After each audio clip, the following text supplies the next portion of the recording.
Mais où est passé le Peugeot 3008 PSE? C'est la question que je voudrais qu'on se pose dans cette vidéo, et même plus généralement, où est passé Peugeot Sport Engineered? Parce que, à part la 508 PSE, il n'y a rien eu depuis, si ce n'est le facelift récemment, mais à la base, c'était quand même censé être une gamme de véhicules sportifs électrifiés qui devait arriver chez Peugeot. Et nous sommes en 2023, et il n'y a absolument rien. Pourtant, ce Peugeot 3008 aurait complètement dû avoir sa version PSE pour une raison simple qui est déjà un succès d'estime de très haut niveau. C'est-à-dire que si on se rappelle, en 2013, Peugeot sort la 308 qui commence à marquer une révolution dans la marque, mais jusqu'ici, on n'est pas encore dans la vraie évolution de Peugeot qu'on avait pu voir à travers des concept cars comme Quartz ou Exalt, qui clairement annonçait un style beaucoup plus fort qui arrivera avec le Peugeot 3008 en 2017, si je ne dis pas de bêtises. Je me rappelle, j'avais eu la chance de participer en tant qu'unique blogueur français à un tournage international pour le lancement du Peugeot 3008. C'est-à-dire que j'avais eu la chance de le voir quelques jours avant tous les médias internationaux. Et il se trouve que je revois ce moment où je découvre le véhicule dans le studio et je pète mon crâne. Je leur dis, mais c'est un concept car. Et ils me disent, non, elle sort comme ça. Et je leur dis, non les gars, c'est un concept car, d'où vous faites ça, vous? Et il me dit, ça sort comme ça. Et ensuite, je monte à l'intérieur et je découvre les animations sur l'écran qu'il y avait derrière le volant, je découvre le nouvel iCockpit et je repète mon crâne un coup en leur disant, mais c'est un concept car, arrêtez de me mentir. Elles disent, non, ça sort comme ça. Ce que j'avais pu constater en découvrant le véhicule en avant-première, c'est totalement confirmé sur le marché puisque lors de sa première année de vente, le Peugeot 3008 fait top 3 des ventes en France. On va parler du marché français avec plus de 80 000 véhicules vendus pour un SUV qui devait se vendre à un prix moyen de quoi? 30-35 000 euros. C'était complètement ouf, sachant que juste devant vous aviez la 208 et la Clio qui sont des véhicules qui en termes de budget n'avaient rien à voir. C'est-à-dire que Peugeot avait déchiffré le code des attentes des Français avec le 3008. Et je me rappelle bien, quand on avait fait les essais en Italie, j'avais vraiment eu ce signal très important. C'est-à-dire que quand ma vidéo sort, on parle des versions GT qui étaient équipées d'un moteur diesel 180 chevaux, pas de folie, et je reçois les premiers messages, parce qu'en réalité le véhicule n'était logiquement pas sportif, c'était juste une finition GT, et je reçois des messages de clients qui me disent, quand tu dis que c'est pas sportif, qu'est-ce que t'entends? Parce que moi j'ai posé ma réservation pour le véhicule, c'est-à-dire qu'une version GT c'était 40 000 euros à l'époque, et des clients qui n'avaient même pas pu essayer la voiture, qui n'avaient même pas vu les essais de la voiture, avaient déjà posé les sous parce que Peugeot avait fait la différence sur le style enfin pour un constructeur français. Du coup, la question qui se pose, c'est pourquoi il n'y a pas une version plus dynamique. Parce qu'aujourd'hui, on a quoi? 300 chevaux maximum en hybride 4, 225 chevaux sur une hybride classique, et c'est un petit peu léger. Parce que quand tu vois à quel point le succès du 3008 était important et à quel point le dynamisme en termes de style du véhicule était réussi, évidemment que Peugeot aurait dû faire une version plus puissante. C'est-à-dire que à l'époque, je l'avais déjà dit, s'ils avaient fait une version PureTech 250 chevaux ou 270 chevaux avec un moteur de 308 GTI, il y aurait eu des clients.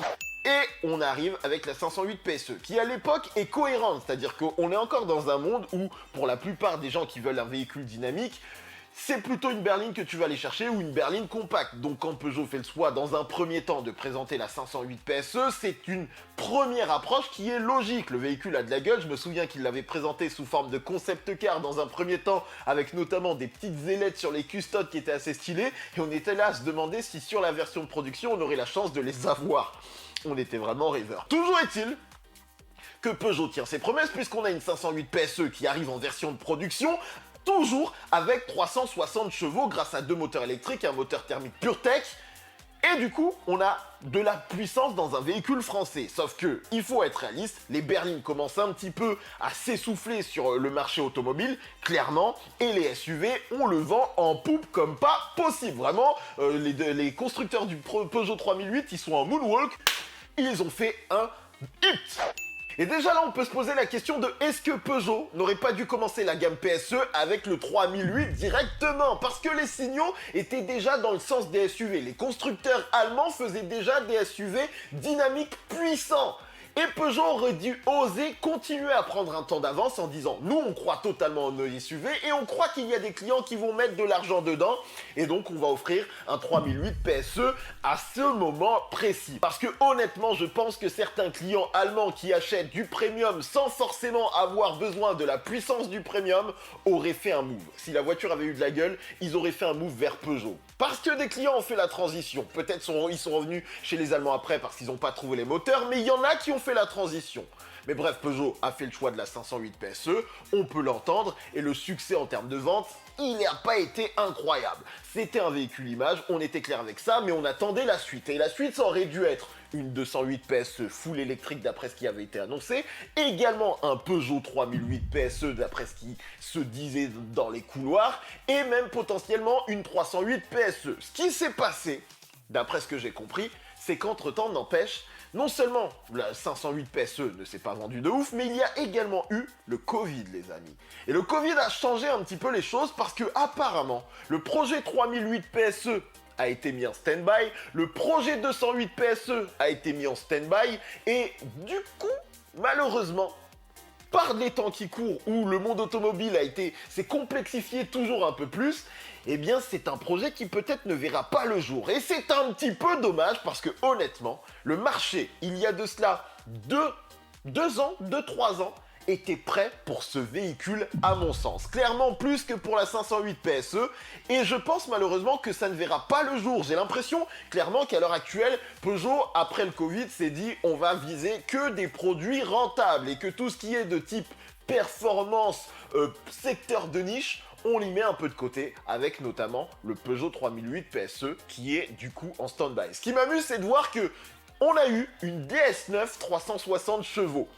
On a eu un DS7 360 chevaux qui a été présenté en fin d'année dernière, ce qui prouve que vraiment la plateforme a été prête à être portée sur le 3008, comme le montre le DS7 Performance 360 chevaux. Et c'est assez intriguant qu'on se dise que DS, qui fait plus du secteur de niche avec le DS7 et encore plus avec le DS7 360 chevaux, se permettent ça, parce que honnêtement, ils vont pas en vendre beaucoup, mais que Peugeot, qui est tellement porteur par la puissance du 3008 et qui était tellement porteur parce que le 3008 est en fin de vie, n'y est pas eu le droit. Franchement, c'est trop dommage. C'est trop dommage parce que je ne pense même pas que la future génération de 3008 se laisse aller à offrir une version 360 chevaux et très probablement que la version la plus puissante du futur 3008 qui arrive sera électrique. Et c'est un peu dommage si j'ai raison dans ce que je suis en train de dire. Car mes amis, je crois que la branche Peugeot Sport Engineered est un petit peu en train de mourir parce que la réalité c'est quoi? C'est que faire des véhicules électriques sportifs, ça marche pas si bien que ça à l'heure d'aujourd'hui pour plusieurs raisons. L'autonomie, parce que faire une voiture sportive full électrique, compliqué. Et en plus, ça coûte bonbon. Une 508 PSE, on se rappelle, c'est quasiment 70 000 € et ça se vend pas des masses. Et en termes d'autonomie, en termes de performance offerte, ce n'est pas incroyable. Ce n'est pas ce qu'on peut appeler une sportive. Un bon véhicule dynamique, c'est clair. Et pareil pour la 308 PSE et même la version DS4 Performance, le problème qu'ils ont, c'était de faire rentrer les batteries, plus de moteurs électriques pour arriver avec des performances honorables, avec une autonomie honorable, et surtout, sans faire en sorte qu'on paye une voiture 65 000 €. Qui a envie de payer une 308 PSE 65 000 €? Qui ? Pour une autonomie relativement lambda, un poids conséquent et des performances qui sont plus de l'ordre de la GT que de la sportive.